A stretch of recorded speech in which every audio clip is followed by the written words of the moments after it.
They laughed at her, cut her off, and did everything they could to tear her down. Now, they were the ones pleading for forgiveness. Karoline Leavitt had been through tough interviews before. She was no stranger to resistance, especially from the liberal media. But this time, something was different. This was not just a heated debate or political back and forth. This was an ambush, planned and deliberate. She had been invited onto the talk show under the pretense of discussing policy. That was the setup. That was the bait. But the moment she sat down, she felt the shift in the room. The atmosphere was not charged with the usual energy of two sides disagreeing. It was hostile.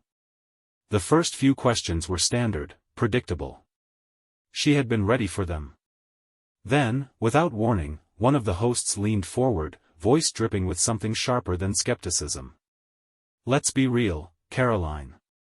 You are not here because of your qualifications. You are here because of your loyalty. That is why you got the job, is it not?" A ripple went through the audience, gasps, murmurs, a few stifled chuckles. Karoline's face did not change, but inside, she recognized exactly what was happening.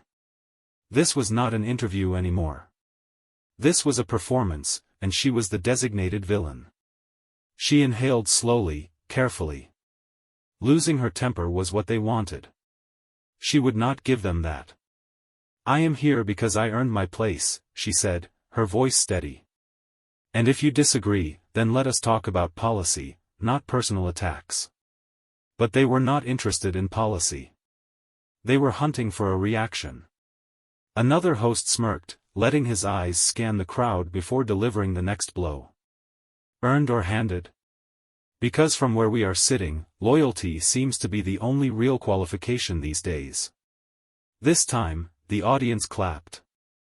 Karoline knew then, without a doubt, that this had been orchestrated. Every word, every moment had been planned in advance. The goal was not a debate. The goal was to humiliate her. What followed was a blur of interruptions, smirks, dismissive laughs. No matter how she answered, they twisted her words, reframed them, or ignored them entirely. This was not about discussion. This was about dominance. But she did not break. She held her ground, countered with facts, refused to let them box her into an emotional outburst. And then, just as the segment was coming to an end, one of the hosts decided to take it even further. "Women like you set us back," they sneered. "You are a pawn, and deep down, you know it." Silence. Even the audience, conditioned to cheer and jeer on command, hesitated. Karoline clenched her jaw, not out of anger, but something deeper. A realization. They were not attacking her because they truly believed what they were saying. They were attacking her because they were afraid. She smiled, slow and deliberate. "If standing up for my beliefs makes me a pawn, then so be it. But at least I am not a puppet." The segment ended. The cameras cut.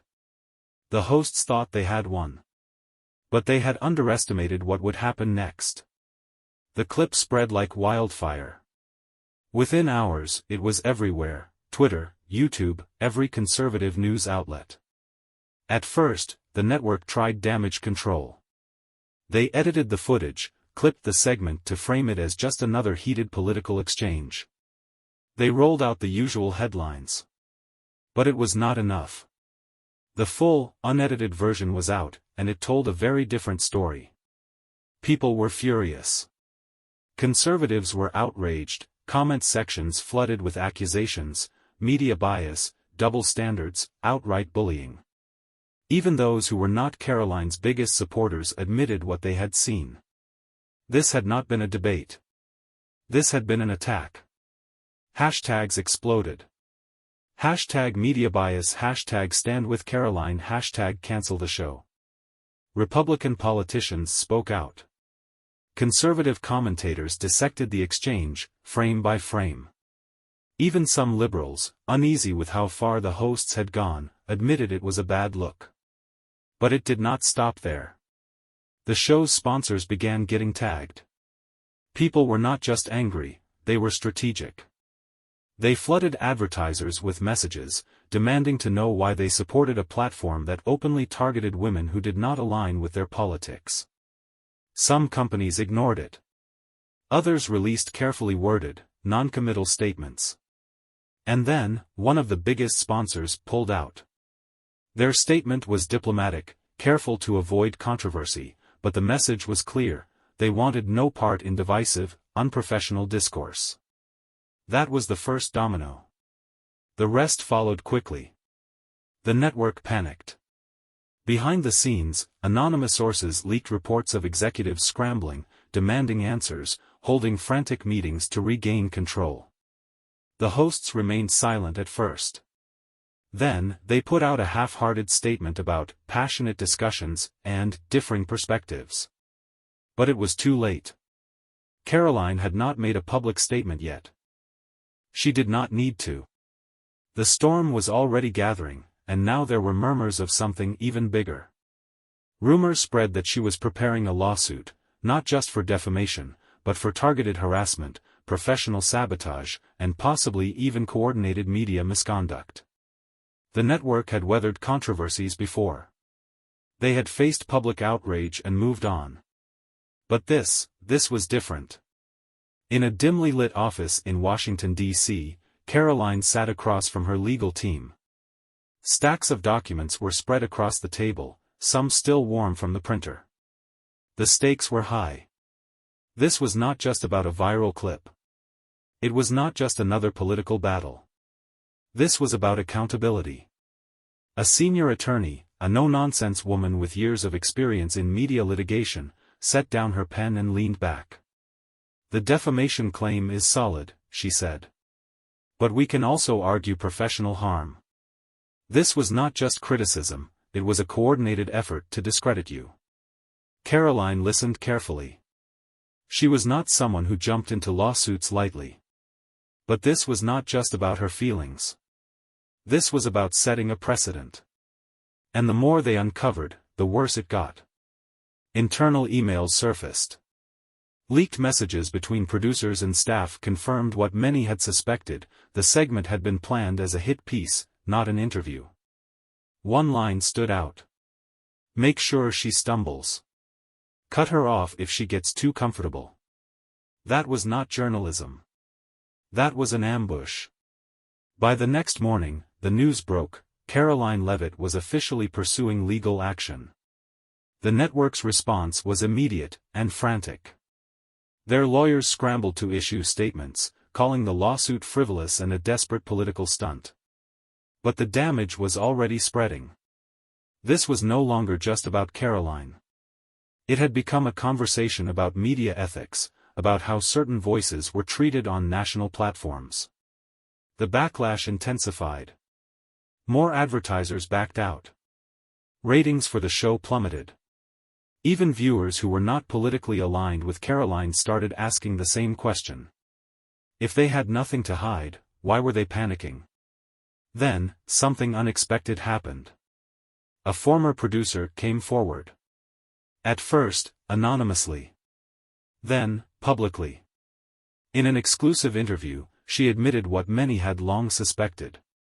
The show had a history of orchestrating attacks against conservative guests. Producers were instructed to push them into uncomfortable moments, cut them off, mock them subtly, and control the editing to shape the narrative. She provided receipts, emails, memos, and even raw, unedited footage from past interviews. Clips that made one thing clear. What happened to Karoline had not been an accident. It was standard practice. Suddenly, this was no longer just a lawsuit. It was an exposé. And the network? They were running out of ways to spin it. Inside their headquarters, chaos reigned. Executives barked orders. Legal teams huddled over conference tables. Public relations specialists scrambled to craft the perfect damage control statement. They had dealt with bad press before. But this? This was different. This was a full-scale crisis. The leaked emails. The producer's testimony. The advertisers pulling out. And now, Karoline's lawsuit was gaining momentum. Under pressure, the network released an official statement. "We stand by our commitment to free and open discussion. While we regret any misunderstanding, we maintain that our hosts acted within the bounds of spirited debate." A carefully worded non-apology. And it backfired spectacularly. By the next morning, the show's social media accounts were in freefall. Comments were disabled. Dislikes skyrocketed. More advertisers severed ties, issuing vague statements about re-evaluating partnerships. The message was clear. Corporate sponsors wanted out. Then came the first major internal casualty. One of the show's lead producers resigned. The official press release called it a mutual decision. But insiders knew the truth. They were scrambling to contain the fire, but the flames had already spread too far. Now, the legal battle was officially underway. Karoline's legal team subpoenaed internal records, searching for undeniable proof of coordinated media bias and targeted defamation. What they uncovered was worse than anyone had imagined. More emails. More memos. More proof that the network was not just reporting the news, they were manipulating it. Then came the biggest revelation yet. A second former employee came forward. This time, it was not just about the talk show. It was about the entire network. They revealed that this was not an isolated incident, that for years, certain guests had been systematically discredited, shut down, and ridiculed, all to fit a carefully pre-approved narrative. Suddenly, Karoline's case was no longer just about her. It was about the integrity of the media itself. And as the lawsuit escalated, the network had to face a chilling reality. They were no longer just fighting Karoline. They were fighting the truth. The courtroom was packed. Every seat was filled with reporters, their cameras and notebooks ready to capture every moment. Outside, the chaos was even greater. Protesters. Supporters. Media vans lined up for blocks. This was no longer just a legal battle. It had become a cultural war. Karoline sat beside her attorneys, calm but unwavering. She had spent weeks preparing for this moment. The network's legal team was aggressive, but she knew they were not just fighting her. They were fighting their own past mistakes. The trial began. The opening arguments were blunt and direct. Karoline's lawyers laid it out in plain terms. This case is not about political differences. It is about media accountability. Our client was not just criticized, she was targeted, discredited, and professionally harmed. Not through honest journalism, but through calculated deception. Then came the evidence. The leaked emails. The producer's testimony. The unedited footage from past interviews, revealing a clear and deliberate pattern of media bias. With each new piece of evidence, the noose tightened around the network. Their attorneys tried to push back. They argued that heated debates were normal. That Karoline was playing the victim. Then, the former producer took the stand. Under oath, she confirmed what the world had already begun to suspect. She testified that producers were given pre-show instructions to make sure conservative guests never left the stage looking strong. And then she read one email out loud. Do not let her finish full sentences. Keep control. Mock lightly. Make her lose credibility. The entire courtroom fell silent. That single line shattered any illusion that the interview had been fair.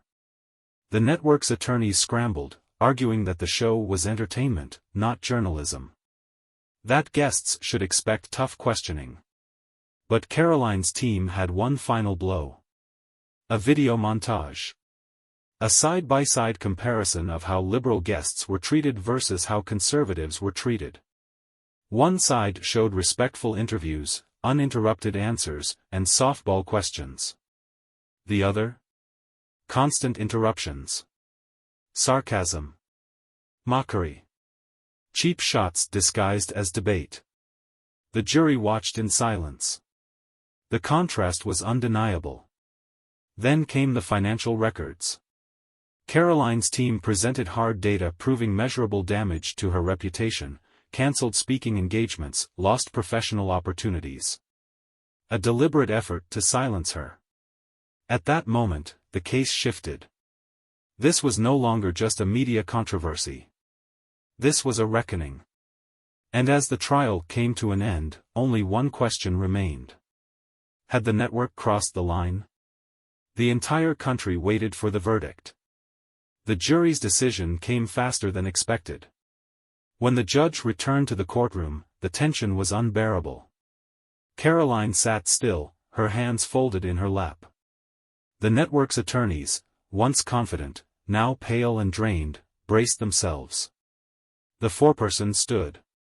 In the matter of defamation and professional harm, we, the jury, find in favor of the plaintiff, Karoline Leavitt.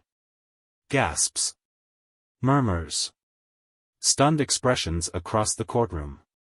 Karoline closed her eyes, just for a moment. She exhaled.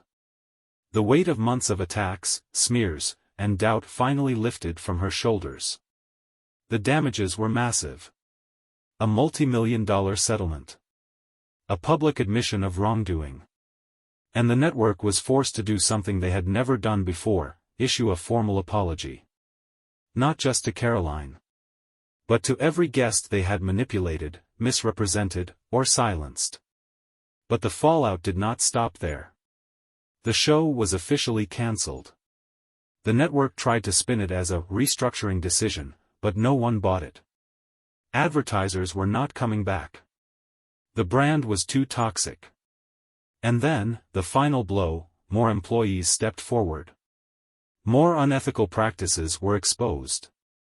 This was not just a defeat for the network. It was a turning point for political media. And for Karoline?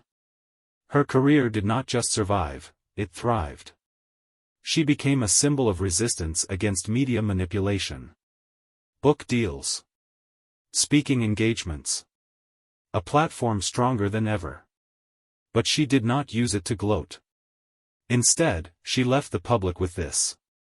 It is not about silencing people you disagree with. It is about accountability. The media is not supposed to manufacture reality. It is supposed to report it. And that was a message no one could ignore. If this story made you think, share it. The conversation about media bias and accountability is not over. Make sure your voice is heard. Subscribe for more stories that challenge the narrative. Because the truth? It always comes out.